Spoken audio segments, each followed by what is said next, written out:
the prior means that all your writing needed to be 100% done. All right, so our next talker, speaker, is our next presentation will be by Dr. Thomas Gilray. He's based right here at WSU in School of ECS. Joined us within the last year or two, I think, from University of Alabama at Birmingham. And one of the classes he's teaching coming up this fall is going to be Computer Science 452 compiler design. So that could have a particular interest for a lot of cybersecurity students. The implications there. So with that, welcome, Dr. Jones. Yeah, nice to see you all. Thanks for inviting me. So most of my research is more in programming language design and implementation and reasoning about programs. And how do you sort of automatically model the behavior of programs? You can prove properties about them, or so you can build more efficient compilers, right? Again, sort of I'll plug my class in the fall. I think a lot of you probably enjoy it, although it's a bit tangential. And although I don't really work primarily in cybersecurity, I'm very interested in increasingly applying the kinds of approaches that I do work on towards cybersecurity, and I think they're very relevant, right? How do we make programs more secure in an automated way? How do we understand programs that we can prove the kinds of security and correctness properties that we really care about, right? And today, I'm going to be talking some about an approach that I think is really cool, that I think ties together some of what you guys are interested in and a lot of what I've been interested in. And this is the idea of using software contracts to ensure correctness for programs, right? So I don't have to tell all of you that,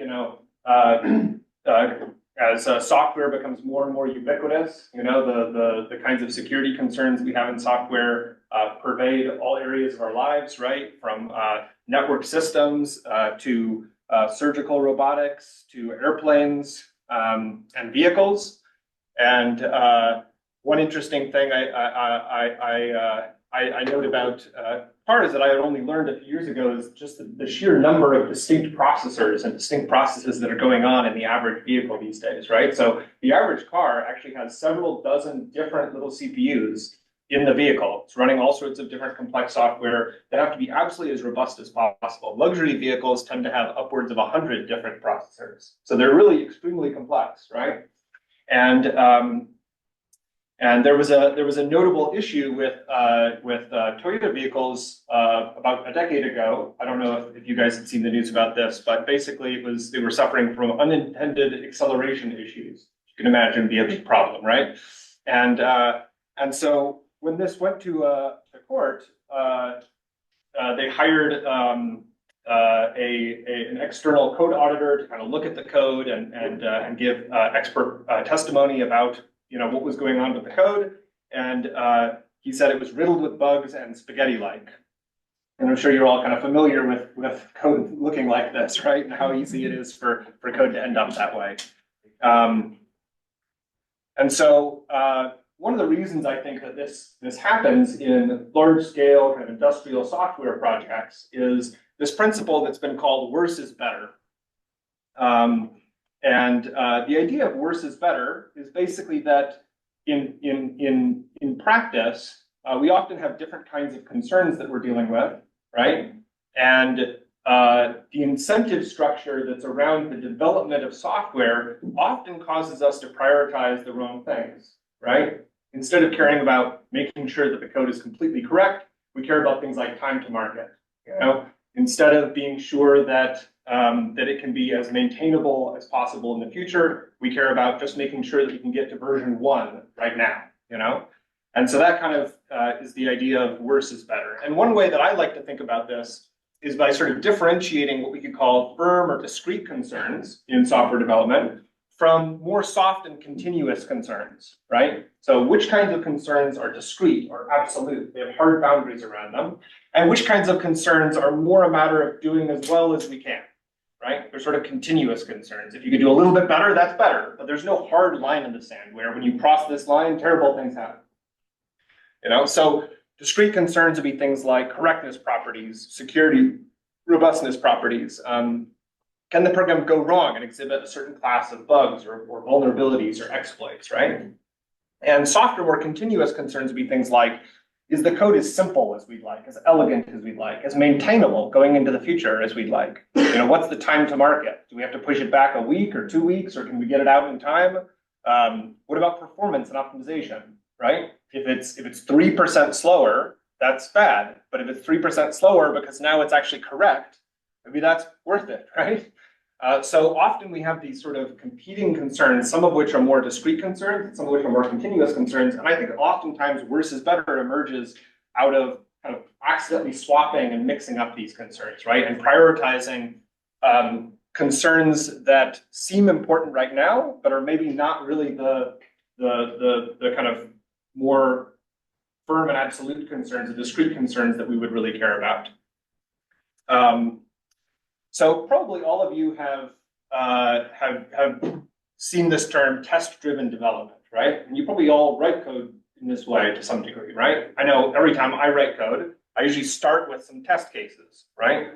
I maybe start prototyping it a little bit, and then as soon as anything at all will work in that piece of software, I'm already writing tests, right? And just see, okay, does some initial, some initial behavior that I think I've got working, does it actually work for some simple test, right? And then as I scaffold out the rest of my software development, I'm also scaffolding out these tests that go with it that sort of are checking to make sure I don't have regressions, to make sure that, I'm seeing the behavior that I would expect. So the idea of test-driven development is that I'm writing these different tests, and I'm sort of putting those into my code and building up code that respects these tests.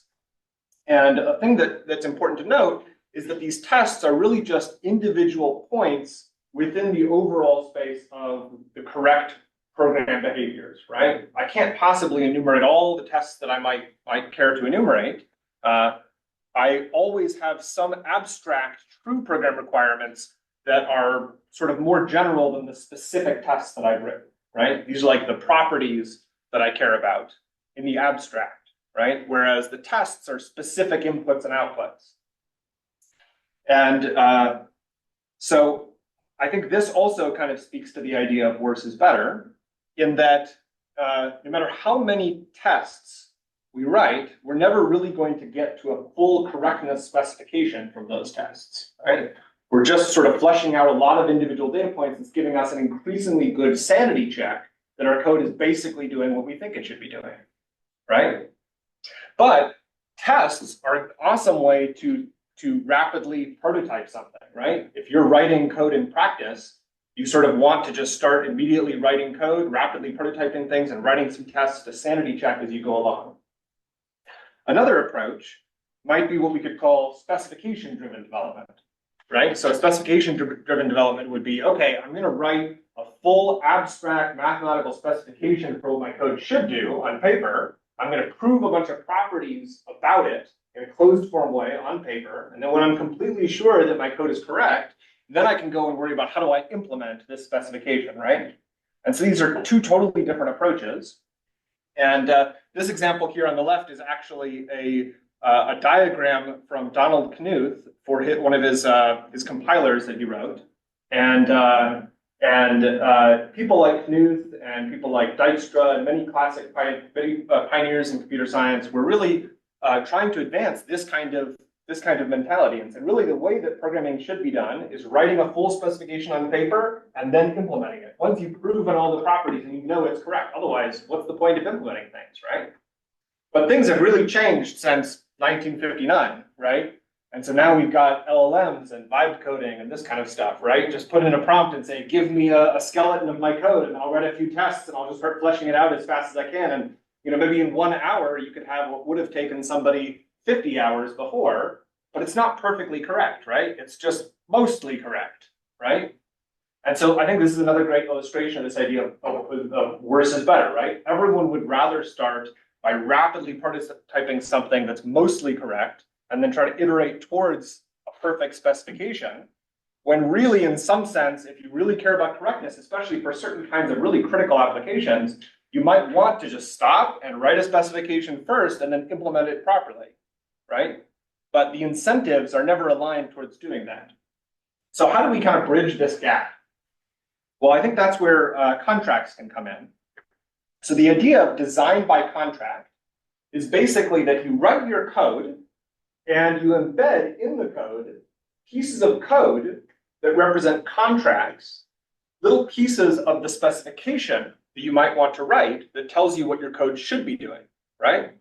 So a good example is something like types, right? A type system for a programming language is basically giving you some simple contracts that say, well, if I take an integer, then I'm going to spit out a string or something, if it's an int to string function. And so that's kind of an abstract specification that's embedded in your program that's being type checked ahead of time, right? And contracts basically generalize this idea by saying, instead of just having a type language, which has to be checked statically ahead of time, what if we allow a language of dynamic monitors that can check for correct behavior while the program is running, that can do anything that the programming language can do. So you can use the programming language that you're writing your application in to also write contracts that say something about the abstract behavior of the program that can be checked as the code is running. That way, as the program is running, it's basically generating a whole bunch of little tests. Because every time it hits a contract, that sort of turns into, in the context of that execution, a little test that says, here's the behavior that I was expecting, right? So it kind of gives you this ability to do rapid prototyping, to just start diving in and writing your code right off the bat, but also gives you a way to generate lots of these tests on the fly to get lots of good sanity checking that you're not going totally off the rails as you write your code. And it's scaffolding out a more general purpose abstract specification, which could give you total correctness at the end of the day. You can sort of iterate towards being having code that basically has a full specification built in so that you can actually verify your code. So I kind of see this as a good bridge to, accepting people's incentives the way they are, and worse is better the way that it is, and giving people a way to basically rapidly prototype code in a way that can scaffold out all the kinds of specification requirements that you would care about so that you can build up towards full verification. Okay, so let me step back a little bit and talk more about this idea of a contract, right? What is a contract? Well, the intuitive idea of a contract is that it's a binding agreement between two or more parties that should be enforceable, right? And so that's the case with code too, right? So it's an agreement between different pieces of code as to what kind of behavior they should be exhibiting that's being enforced by a third party. And when the contract is violated, then we should be able to blame the contract violation on some offending party, right? We should say, which part of my code actually did something wrong that broke this contract? So here's an example. This is a little piece of a reallocating array. So sort of array of type T in C++. And here's an insert member function. So it's taking an element, a reference to an element, and then an index at which we want to insert it. And right off the bat here, we have an assertion that says length has to be greater than or equal to the index, right? Because we could be inserting our element right at the front of the array. We could be inserting it right at the back of the array or anywhere in between, right? But we can't insert off the end of our array because we just don't have space for that, right? It wouldn't really logically make sense to insert it off the back of the array unless we want to assume it's inserting some null elements or something like that, right? So this is a very simple example of a contract. An assertion statement is basically a very, very basic contract, right? Contracts can also be seen as sort of generalizing the idea of having an assertion statement that's checking something dynamically as the code is running, monitoring the code's behavior, and actually enforcing it at runtime.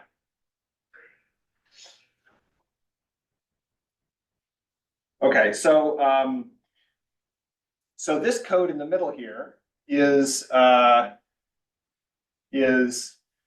basically checking to see if, with this new element, if our buffer would be longer than, if the amount of elements that we need to store is longer than the buffer, right?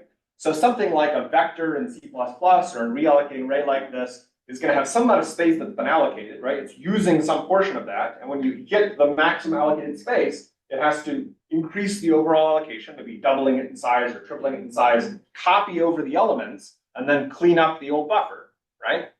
So that's some code that would be happening in the middle here. And if we kind of snip that out, at the very end, we might want to make sure that, again, this requirement is being maintained, right? So we could sort of see this as a couple of preconditions that are being checked. that the length is not off the end of our array, that we have enough space, right? And then that when we finish our insertion, that we've done any necessary reallocation, that we again have enough space, right? And so adding into a method like this, assertion statements for enforcing preconditions and postconditions of our method, that's basically us hand rolling a little contract, right, for this component. And so what a contract is doing is it's basically generalizing this idea of having some property that we can express as code in our language that represents preconditions and postconditions that are checked whenever this function is run, right? So then the two parties involved in the contract are the user for this code, right? Whatever code is calling this code, and then this component, right? This function with preconditions and postconditions. So this comes from the language Eiffel and Bertrand Meyer's sort of design of Eiffel and this philosophy of having a design by contract, right? So it's sort of like test-driven development, except it's more like property-driven development, right? Where the properties are granular and they're actually inserted into our code. So his idea was that a contract carries mutual obligations and benefits. So in Eiffel, it looks something like this. We have maybe a tree data structure, and we want to be able to insert a child. And so we have a precondition that says the new child we're inserting can't be void.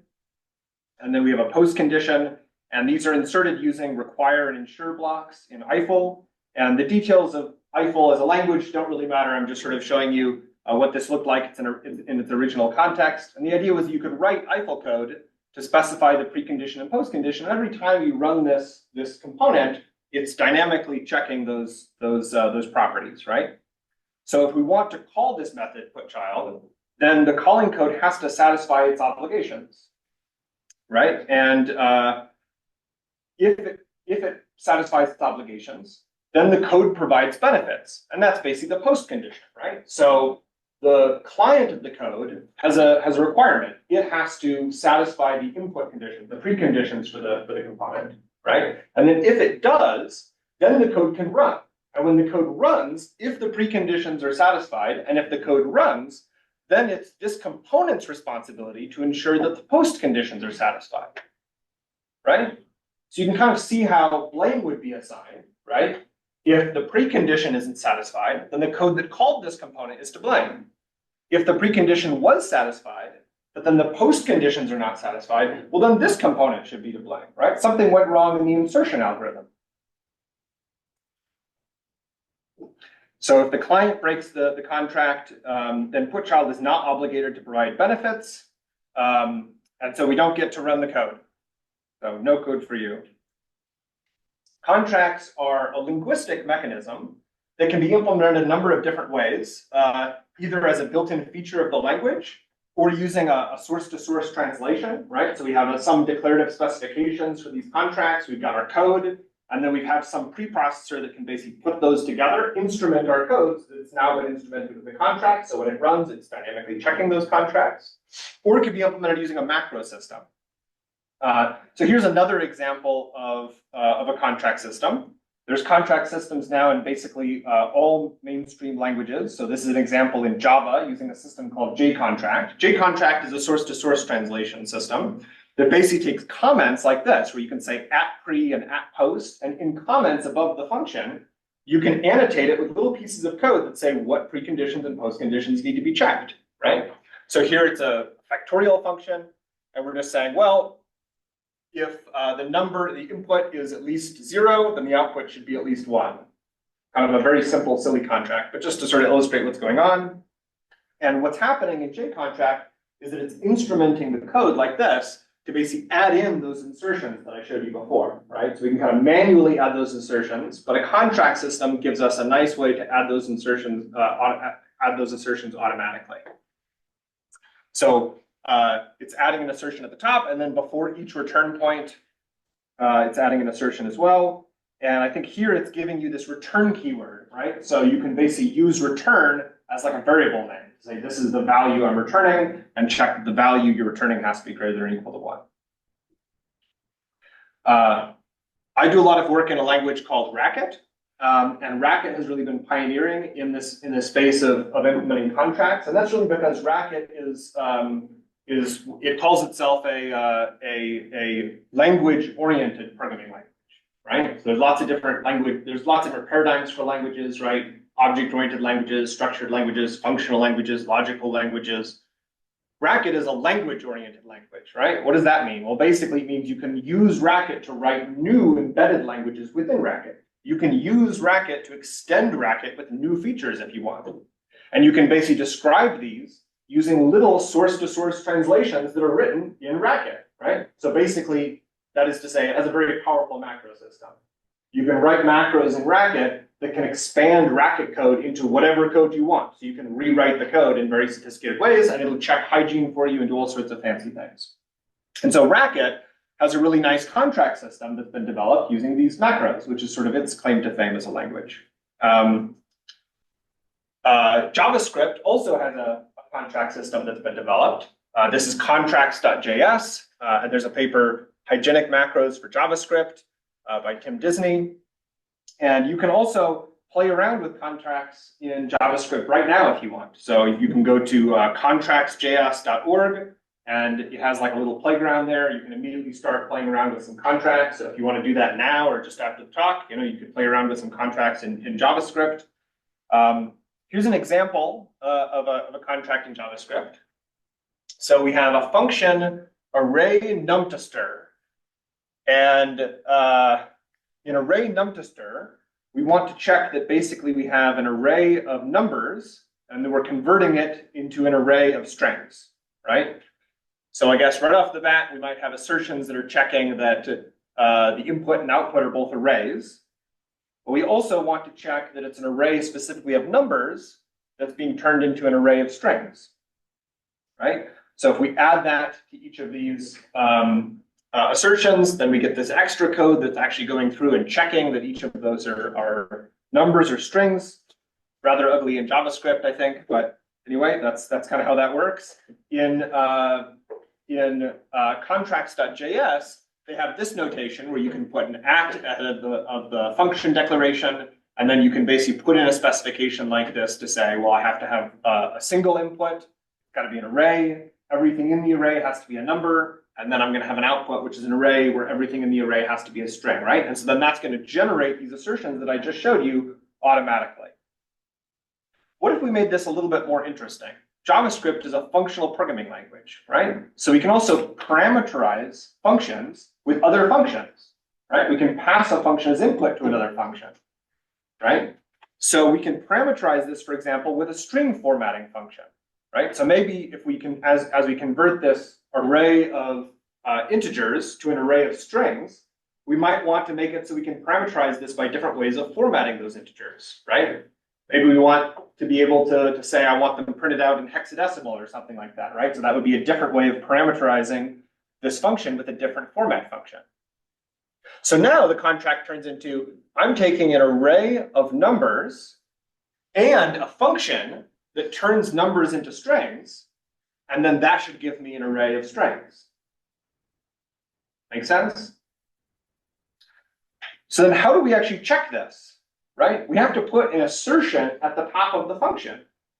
And that assertion has to be able to check that the input, the precondition part of the contract is being satisfied, right? So it's going to have to check that our array has nothing but strings in it and that it's an array. And then it has to check that this function satisfies some contract, right? In this case, a very simple num to string contract, right? But that contract can also be as sophisticated as we might want.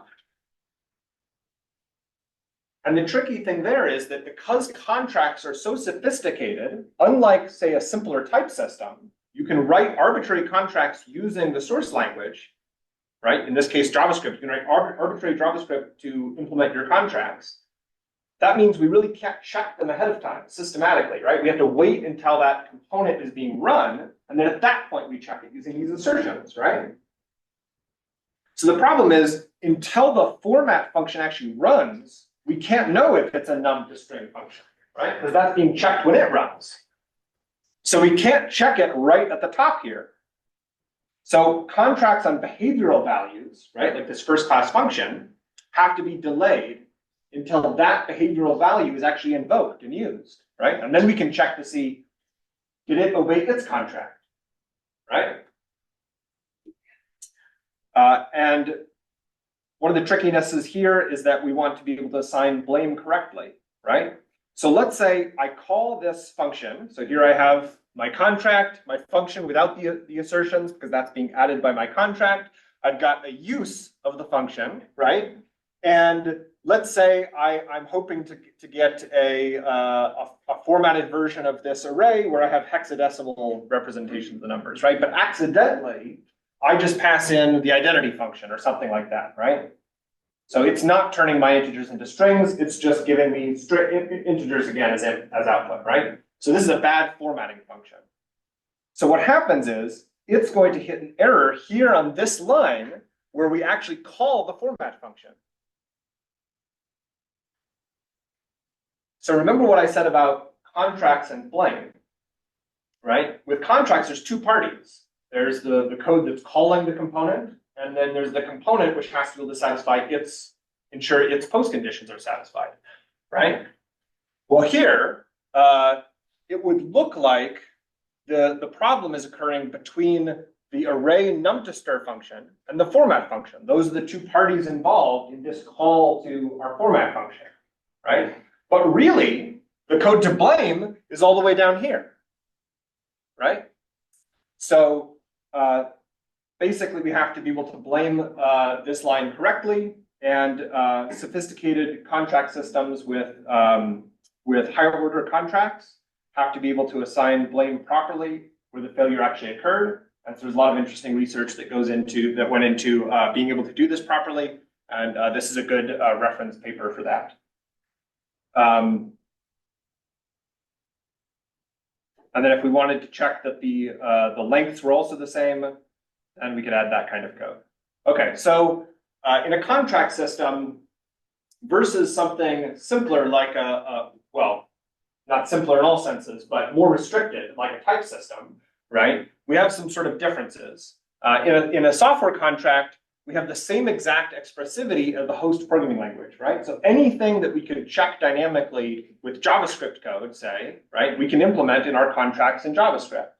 Whereas in a static type, in a statically typed language, we really have to have a type language that's separate from the host language that is restricted so that we can statically check it using a static semantics. And so we can only check simpler properties, and we have to have a simpler type language. With software contracts, when we have an issue, we're having that issue at runtime, right? And so we have actual observed errors that we're running into, and we have witnesses to those errors, right? We can actually say, here's an execution trace with specific values that demonstrates how it fails, right? But the downside is that we have to wait until we actually hit these specific errors, right? With a static type checking system, we're going to be reporting potential errors in abstract terms. We don't even know if we've actually hit those errors, but we're saying that according to the types, there appears to be the potential for these errors, right? With software contracts, we can add significant runtime overhead, and it also kind of messes with the code and our ability to optimize the code, right? So because whenever we call a function, we're inserting these assertions at the top of the function and at the bottom of the function before we return, it breaks certain kinds of optimizations. So for example, tail call optimization, right? If you call a function right before you return, you don't need to do any work once you return from that function call. And so you can actually overwrite that stack frame with the new stack frame. And so that's an important optimization for a lot of compilers. And that's really broken by having contracts, right? Because the post condition checking is basically breaking that return call optimization. With static type checking, you always produce fast code without any runtime monitoring, right? Because you're doing all the type checking ahead of time. So that's wonderful, right? It improves your ability to optimize the code, right? It's only easier to optimize the code if you have static type checking. And with software contracts, discovery of errors is delayed until runtime, right? So you're only going to determine that you have these errors when you're testing your code or when the code is in production, right? And you're not going to discover it ahead of time. With static type checking, you can discover these potential failures, although maybe not actual failures, ahead of time. So this is kind of a good example of sort of the basic difference. And if your only concern is about expressivity, there are more expressive type systems that are trying to do what static type checking is doing, except with more powerful, more expressive type languages. So a good example of this is something called refinement types. And refinement types basically allow you to put logical statements with a type. So you can say something like, I have an integer, and my integer has to be an even number, right? You can't normally do that with a type system, but you could do that with refinement types. But again, you have most of these same advantages and disadvantages between the two different paradigms because they're sort of fundamentally different approaches to how you come at trying to discover errors. And so I think the future of dynamically enforced contracts is static verification, right? I think we can take the approach of allowing people to write contracts in a fully expressive way, using the host programming language to write their contracts so they can be as powerful as you want, but in a gradual incremental way, we can still use that for verification to do piecemeal verification on a best effort basis, right? And then wherever we aren't able to verify some component, we can still fall back on the ability to have dynamic enforcement using the contract by instrumenting the code and actually having it dynamically monitored. And so one of my key research interests is in how we can bridge the gap between dynamic enforcement of program properties using software contracts and formal verification of program properties to basically prove that the specification that's encoded in the set of contracts you have throughout your code base is actually being fully satisfied by the implementation that you've written, right? And so that's hopefully how we can kind of bridge the gap between these two different approaches of, design by test versus design by specification.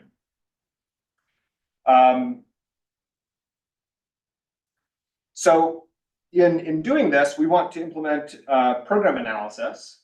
And the approach that I take for this is to use a very general framework for program analysis, which basically simulates a piece of software in a general way.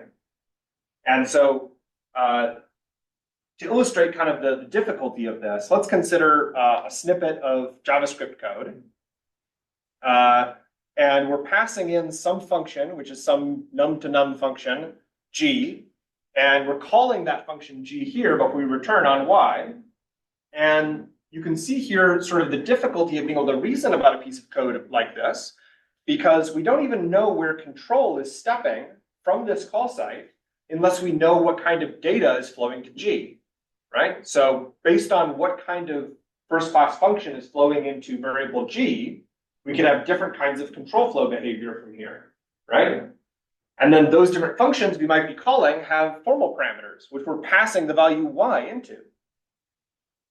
And so data flow depends on this control flow, and this control flow depends on data flow to G. And so different tricky concerns in reasoning about the program are entangled, right? Control flow and data flow both end up depending on one another. And so the answer is basically to implement these two together in a general purpose way. So we might have different examples of functions for G, which are being passed in, right? And based on which of these initial callers we have, we're going to get totally different behaviors at this point. Okay, so this is called the higher order control flow problem, and it's basically what makes reasoning about functional code so difficult. Or you could think about it as reasoning about object-oriented code, where you have virtual methods, right? An object in an object-oriented language, which has potentially different implementations of one of its virtual methods, is an object that has different potential control flow coming out of it, right?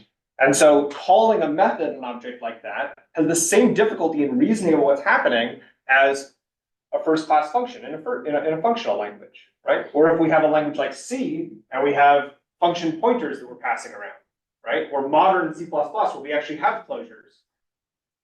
We have this difficulty.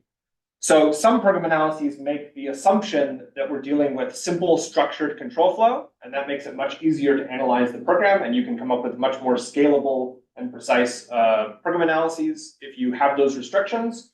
But when you're dealing with general object-oriented or functional programming languages, which can do this, it's very difficult, and you need general purpose simulation of the program, which simulates all of these concerns at once. And so the technique that I use for that is called AI. And AI, not this kind of AI, different kind of AI. Abstract interpretation. So abstract interpretation is the idea that basically we're writing an interpreter for our program that instead is dealing with abstractions of program behavior instead of exact representations of program behavior, right? So if we write an interpreter for a programming language, right, we can simulate exactly what would happen if we run a program, because our interpreter will just step through the program and simulate exactly what it does.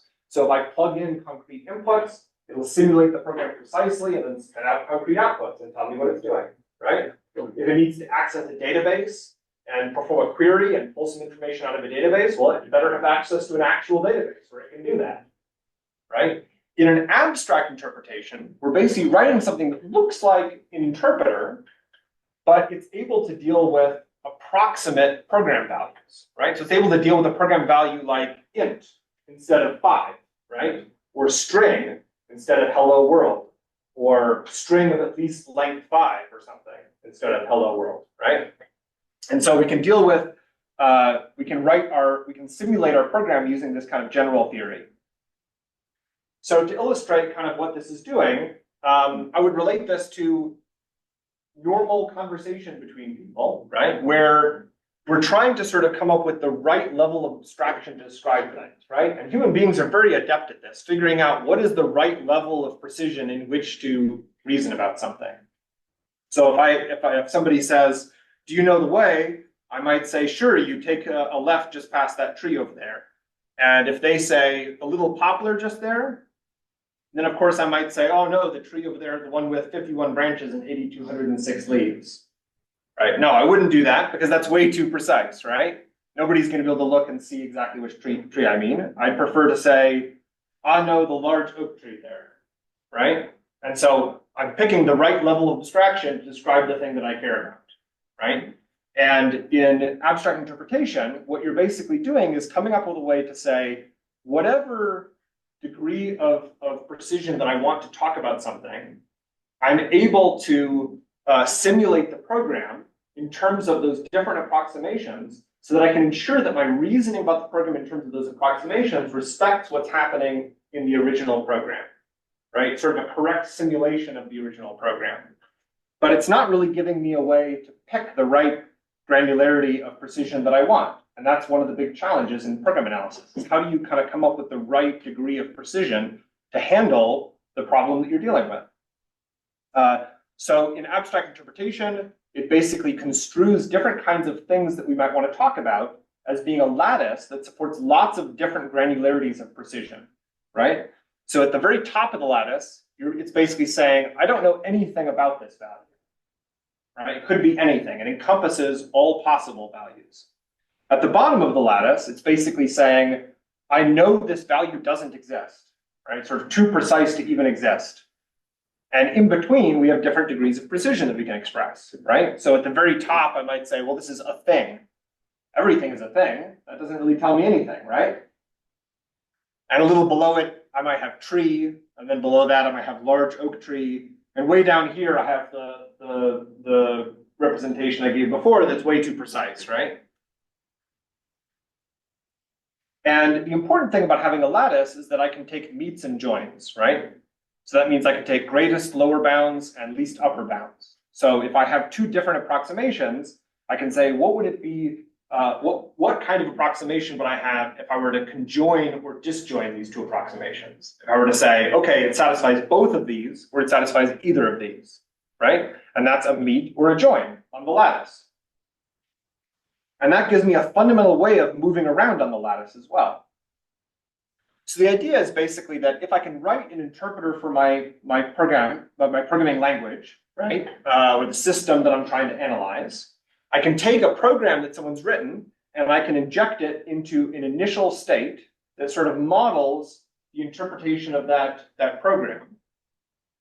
And then I can iterate some transfer function, f, which basically takes a representation of the program and takes a step and tells me what would happen after one step of evaluation, right?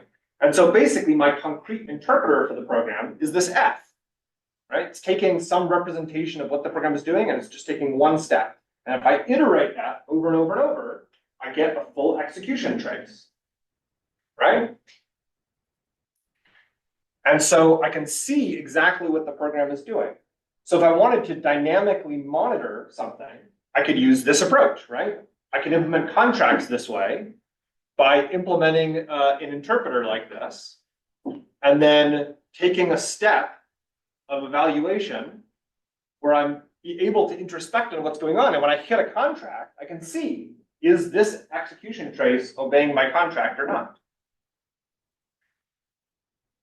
And if I zoom in on this, I probably have different components that model the program's behavior. So I probably have something like a program counter that says, here's the line of code that I'm currently on, right? Or some current expression I'm dealing with. I might have a model of the current top stack frame or a local binding environment for the local function. I may have a model of the heap. I may have a model of the stack, so on and so forth, right? A model of the environment around it, the std in and std out buffer, et cetera, et cetera, et cetera. Anything that I might need, I have to somehow put into this model of the program, a snapshot of what the program is doing at some point in time. And then I have to be able to write a function f that's going to take this snapshot and it's going to just take one step. What happens when I run the next instruction, right? And then I can just iterate that process to see what it's doing. Okay, so if I want to analyze a program using abstract interpretation, then I want to be able to simulate all possible program behaviors. I want to be able to plug in an abstract input, like it's some integer, instead of specifically 5. I want to be able to have it connect to a database and come up with, I get some string as my output, but I don't know what the string is, right? Instead of being able to access a concrete specific database and pull out real data. And I want to be able to handle that and be able to reason generally about my program, even though I have these unknown values that are not necessarily perfectly precise. So let's take a look at this example of a piece of Java code that takes an integer and it computes the next odd integer, right? So if it's even, it increments it, but if it's odd, then it increments it twice, right? That gives me the next odd integer. And I have a contract here that just says basically the output has to be an odd number, right? So how would I check that this is true in general? Well, given the machinery for a concrete interpreter that I've just shown you, right, f function, well, I could plug in a number like 9 and then iterate f, build up a execution trace, and then see that it gives me 11, right? So that represents like a test, like I started out talking about, right? Kind of, this just gives us one instance of an execution trace that validates that at least that specific test didn't fail. But if we want to generalize this, what we'd have to basically do is simulate putting in every possible integer and then coming up with an execution trace for all of them and seeing that all of them always give me odd outputs, right?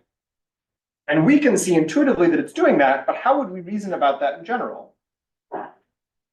Well, we want to be able to represent this set of integers as a point on our lattice. Now that we are dealing with sets of integers, right, we can say this is basically a point on our lattice. And as we simulate our program, we can deal with potentially unbounded sets of integers and how they would behave in our semantics in a systematic way.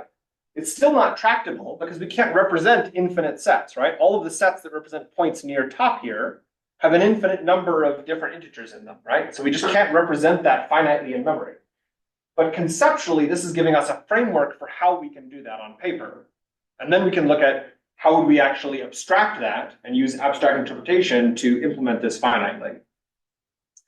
So if we have different sets of possible integers that could be bound to a certain variable, for example, right? Then we have joins, which allow us on our lattice to say, what if it was anything in either this set or this set, right?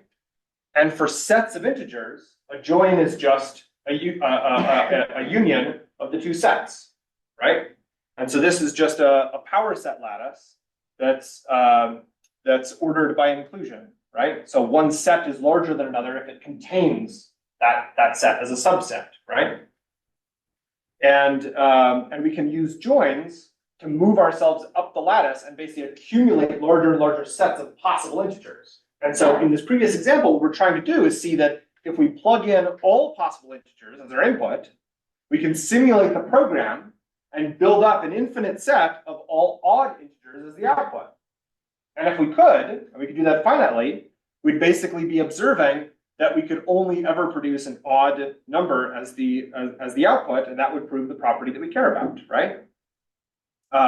So if we want to simulate this in terms of exact sets of integers, we can use joins to put together different possible sets of integers to accumulate all of the possible set of integers until we have an upper bound on all the possible set of integers. But the problem here is that this lattice is infinitely tall, right? Because every time if we start with the empty set and we add one integer at a time, we'd have to add every single integer to eventually get to the top of the lattice, right? So that would require an infinite amount of work, basically, to get to a fixed point, which gives us a stable approximation of our program's behavior.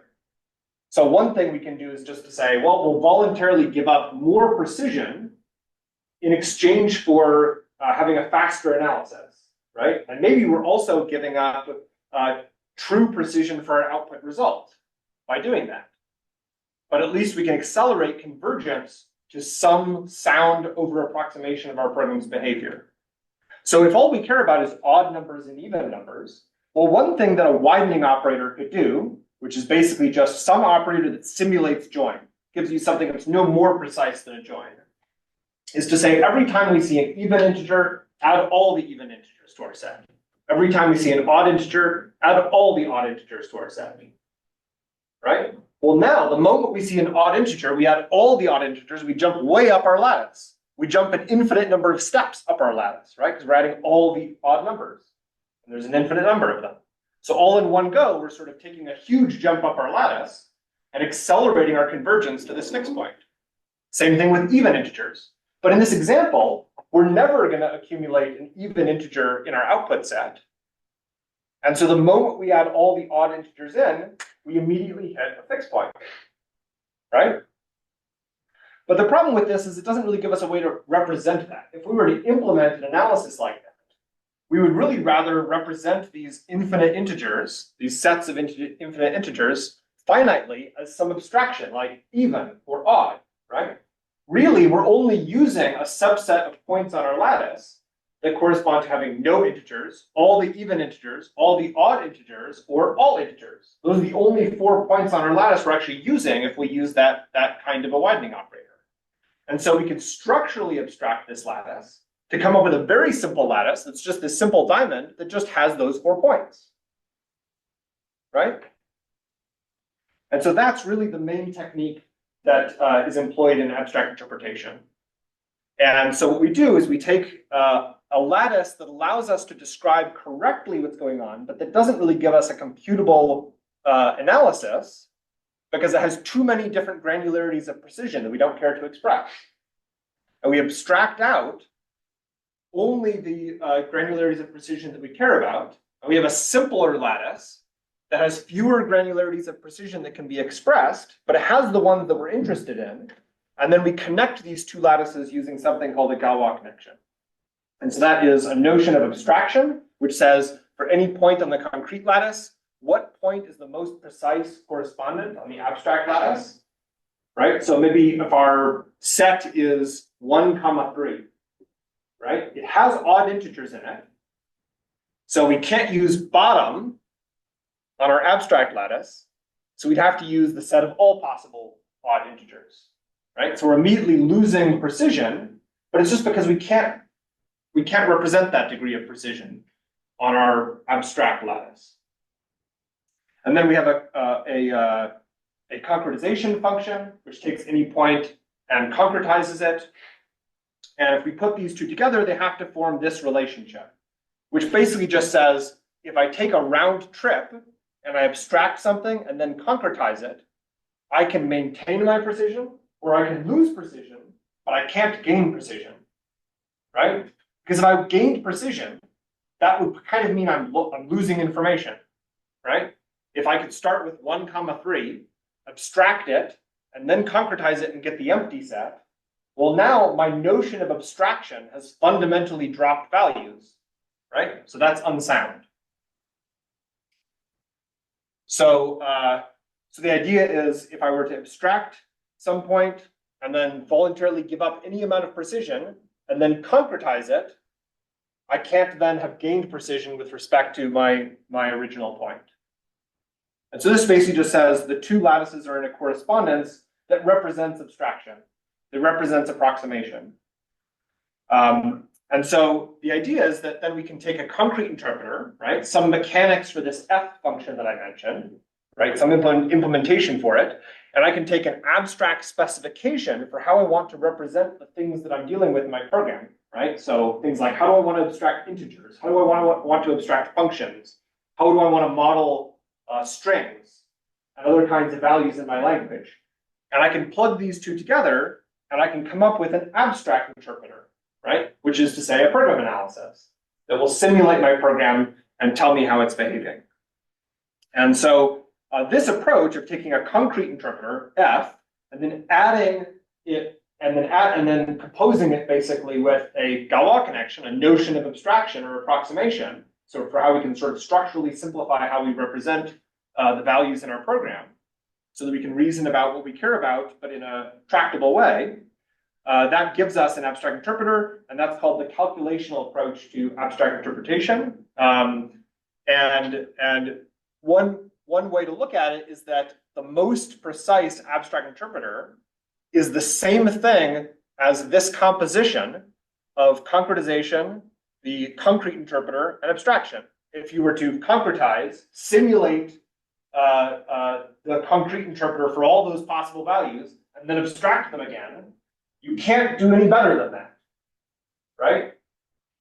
And so abstract interpretation basically says either you should come up with an abstract interpreter by calculating it as being equal to this, or you should design an abstract interpreter and then justify it as being sound or correct with respect to the concrete interpreter by showing that it's no more precise than this. And so then this would sort of turn into a greater than instead of an equals.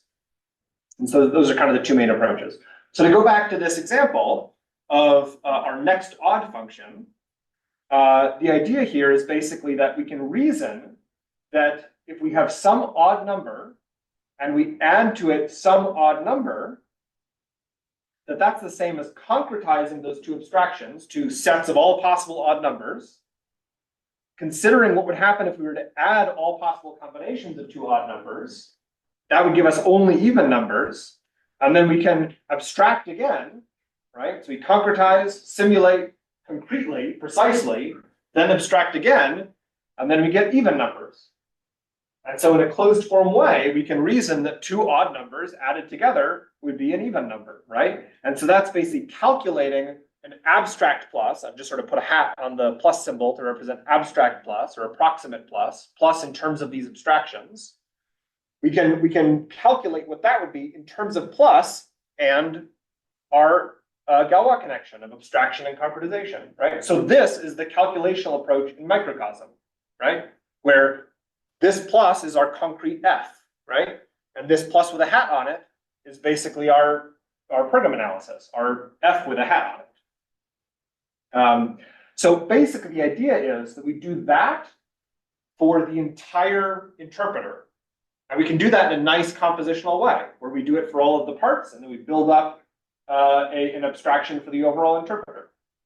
And then what we have is a way of saying, okay, if I could inject my program into a concrete representation of the program when it starts, and I've got some F that can step that program, it basically implements an interpreter for it, so I can see what an execution trace would look like.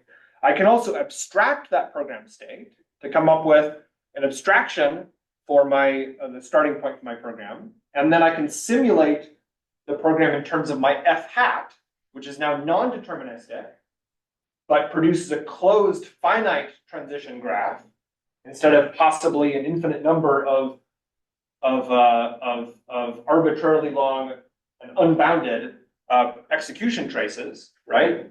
We've all probably seen the halting problem, right? And so we know any of these individual execution traces, not to mention the fact that with an abstract input like int, we may have many different possible execution traces to our program. Any one execution trace isn't necessarily going to be guaranteed to halt, right? And what we now have is imprecision, which leads us to relationality in our transition system. So in some state, we don't know where we're stepping necessarily, right? Maybe there's an if and a condition, and we don't know enough about the guard to know whether or not we're going down the then branch or the else branch, right? Or we have a function call, and we don't know enough about the function that we're calling to know where we're stepping, right? Or we're applying a method, and we don't know enough about the object that's receiving the method call to say which implementation of the virtual method we're jumping into, right?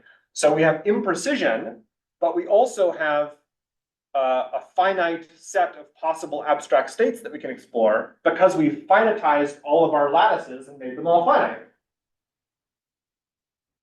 And the key idea in how we've developed this is that we know this is a sound approximation, a sound over approximation in this case, of our program's behavior, which really means that if we were to take our original execution trace, let's say we did know the inputs and we could just run it and see what the program does.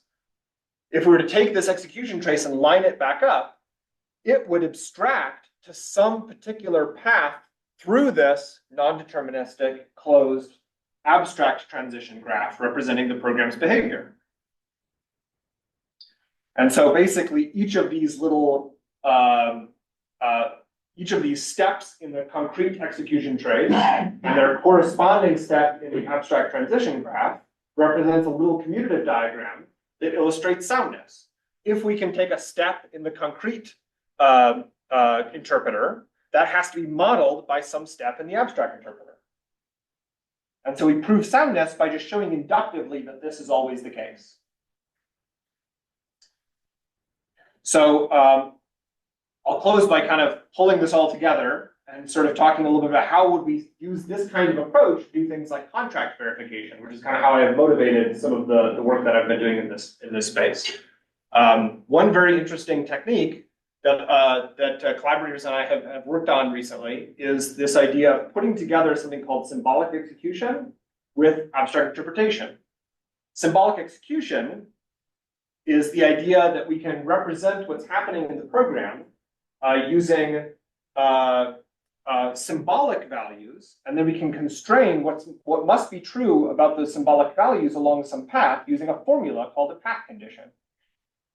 As the idea here is that, well, if we add in these assertions for our contract, right, those assertions themselves are like little macros, right? And they expand to something that checks to see if the assertion is true. And if it's not true, then we hit an error, right? So our assertion that says length is greater than or equal to index, right? That checks to make sure the position we're inserting into our array is in bounds, right? That turns into something that says if that's not true, then hit an error that says my assertion failed, right?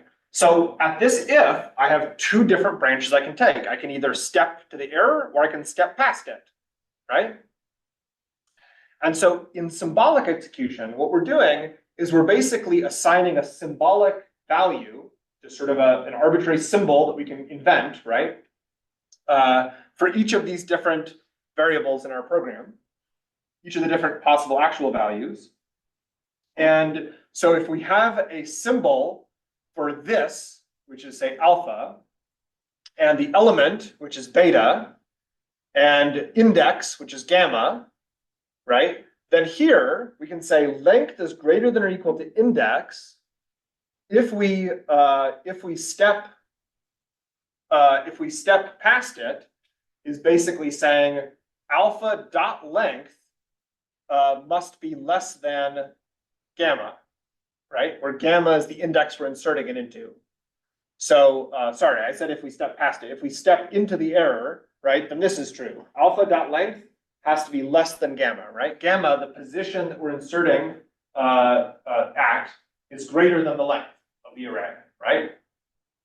And if we step past it, then we know alpha.length is greater than or equal to gamma, right?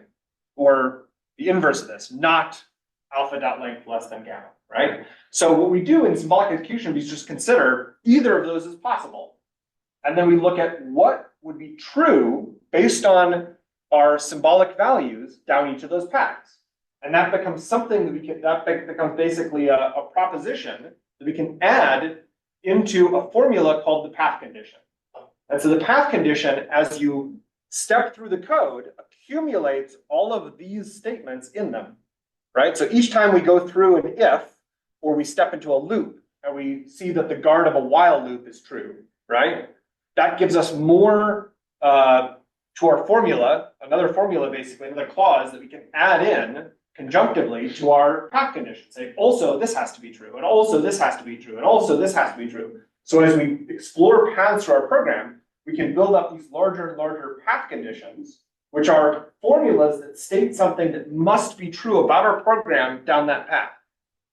We don't know which paths are possible. Maybe some of these paths aren't possible.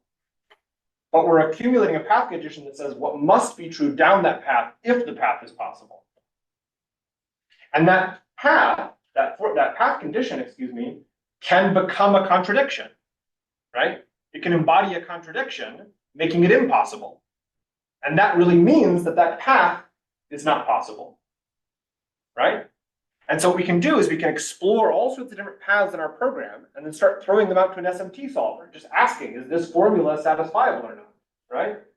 And if the SMT solver tells us that a formula is provably unsatisfiable, that means there's no assignment to variables that would make it true, which means it's a contradiction, which means that that path is impossible. So in symbolic execution, what you're doing is you're building out lots of different paths and then pruning away the paths that are not possible to help you focus in on where there might be errors in your program.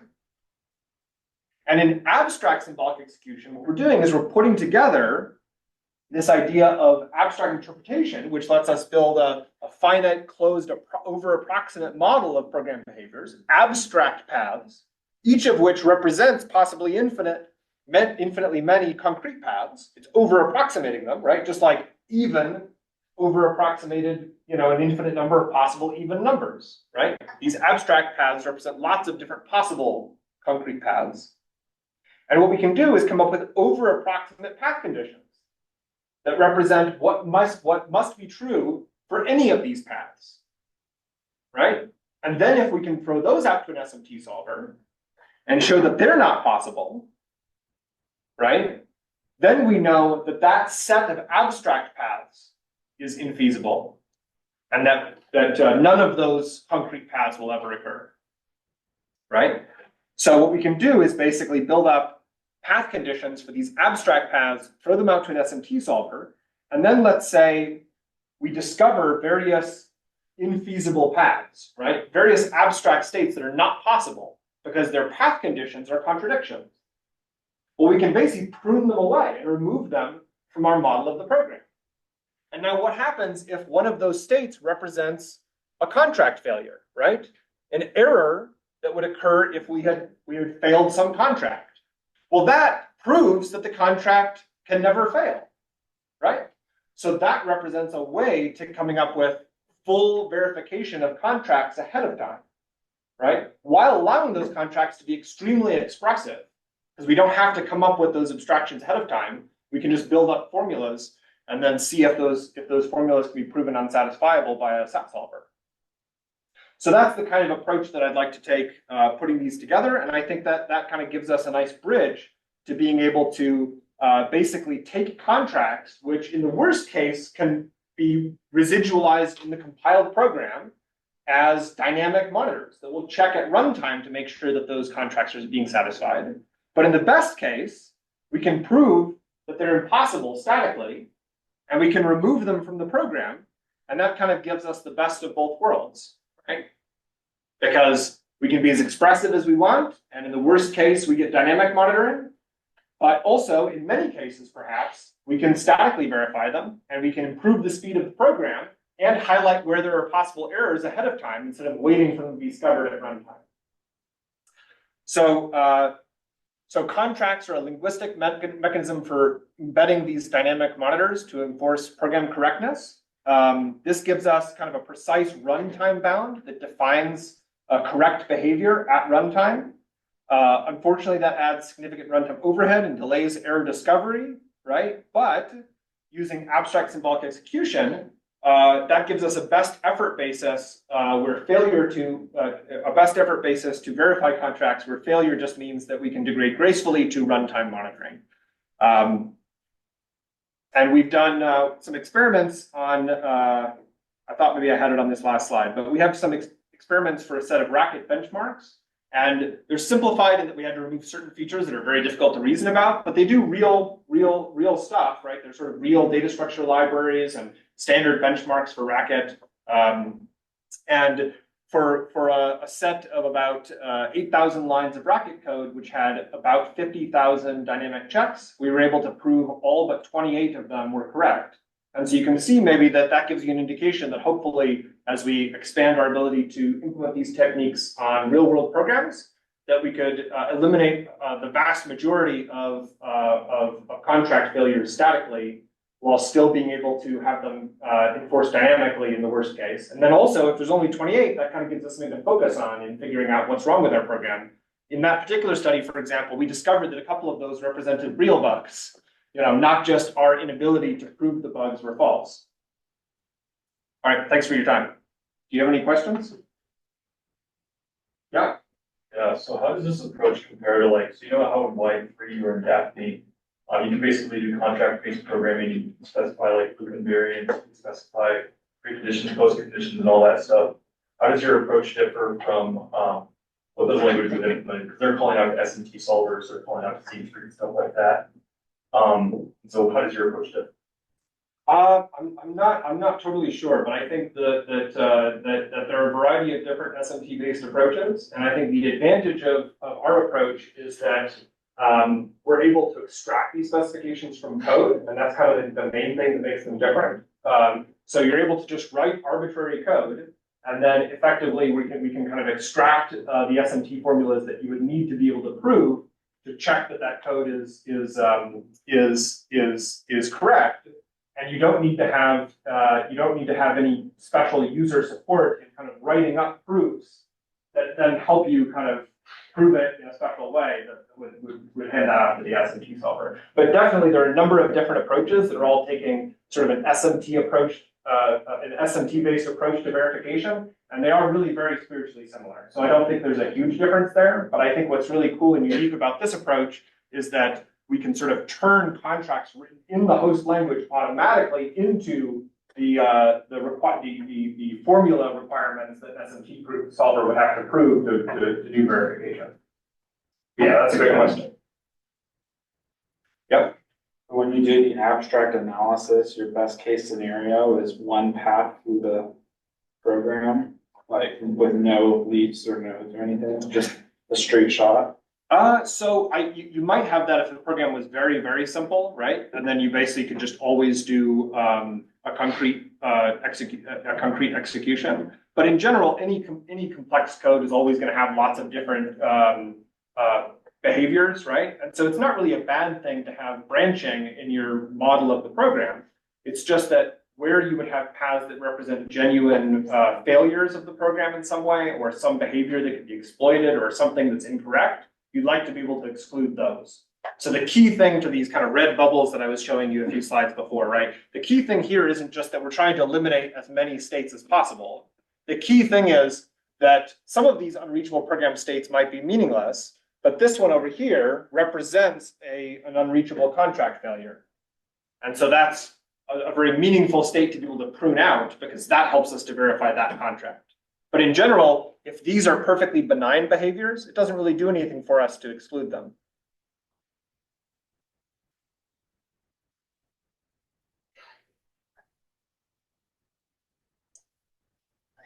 Any other questions?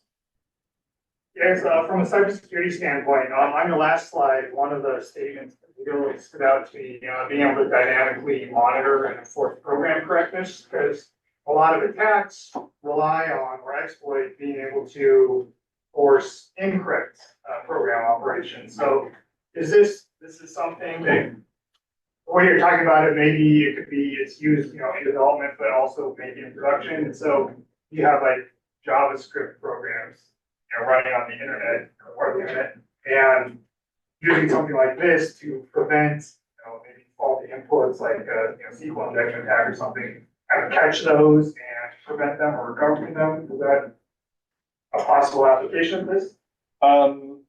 Yeah, so I think I think one of the challenges would be like if it's, are you saying it would be a genuinely faulty piece of code? You're trying to figure out how is it faulty, or you're saying, because this would definitely be a way of taking some correct piece of code and then helping you to prove that that it was correct. If it was a faulty piece of code, I think also some adaptation of this technique might be helpful in trying to figure out what specific inputs would lead you to the error, to the exploitable behavior, so that you could kind of dig into that.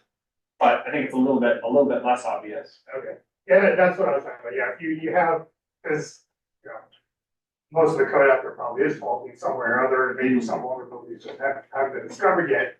But, you know, if there was some attack that hadn't been discovered yet and someone discovered it, you could have something like this in place to catch this, you know, maybe you thought your code was, you know, fault proof or, you know, whatever, but Yeah, somebody else finds something, very much. You can catch this live at the time that it happens. Right, very much so. Yeah, I think, and that's what standard symbolic execution is kind of about, is basically trying to highlight where you have to look to find the bugs, because you can't prove that they're not possible. And this is using abstract interpretation to make sure that when you are able to show that some path is infeasible, that actually represents all possible paths that could lead to that error, because it's over approximate, and so that allows it to be verification.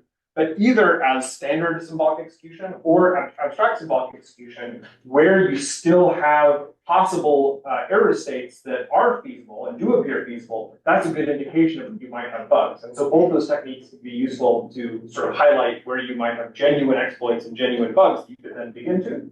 And actually, the fact that you can come up with a formula for it does kind of give you a suggestion of how to implement that exploit, because if you throw it out to an SMT solver, the SMT solver could also give you a model of that formula that says, well, here are specific values for variables that would make this path through.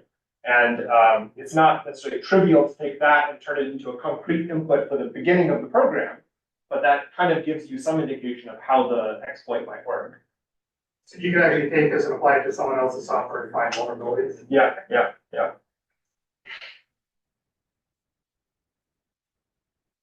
Cool. Oh, yeah. I'm just following up on that. So the red nodes in that graph, those are the unreachable, and that's proving that what code does exist is good code with the red states in that graph. Yeah, so the red states basically represent places where you hit the error underneath an assertion, right? So basically a contract inserts these assertions, right? And then the assertion statements become, if the property that I care about does not hold, then hit an error, right? And so at that point, you've built up a path condition that says, here's all sorts of stuff that has to be true to make that possible, right? Okay. So let's say you check to see that something is in bounds, right? And let's say you have some code that's basically dynamically resizing the array, like in this example, right? And the dynamic resizing of the array ensures that the place you're inserting it is you're inserting some code is in bounds, right? You might have an assertion that's then checking that, but because this is already after some code that is ensuring that, it can't possibly fail. And so the way that manifests in the path condition is that you basically have two clauses, one that says, X is greater than Y, and the other that says Y is less than or equal to X, right? And those can't both be true at the same time. And the way you got both those clauses is that one of them came approximately from that assertion statement, right? Saying it can't be out of bounds.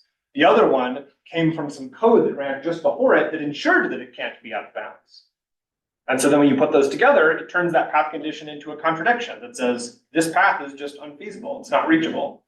And so then if our SMT solver says, this is not a satisfiable path condition, then that tells us that there's no possible execution, there's no assignment to variables that could possibly let us reach that error state. And so then that means that that contract can't fail. And if we know the contract can't fail, then we could just not insert it. And then we've actually sped up our program, we've made it faster, and we've proven an important property of our program ahead of time, which is much nicer than having it tested for at runtime. So it doesn't do as much as like finding problems as finding what's good, I guess. Like it doesn't prove that your program has errors, it just proves what is working. It's an approach to verification. So it's kind of proving that something that would be a problem cannot occur. And where we have contract failures for which we cannot prove that, that doesn't necessarily tell us, because it's a conservative process, that doesn't necessarily tell us that that is an error. It just tells us we can't prove ahead of time that that error won't occur. And so to be safe, we would still need to insert it into our code to have it be dynamically checked for.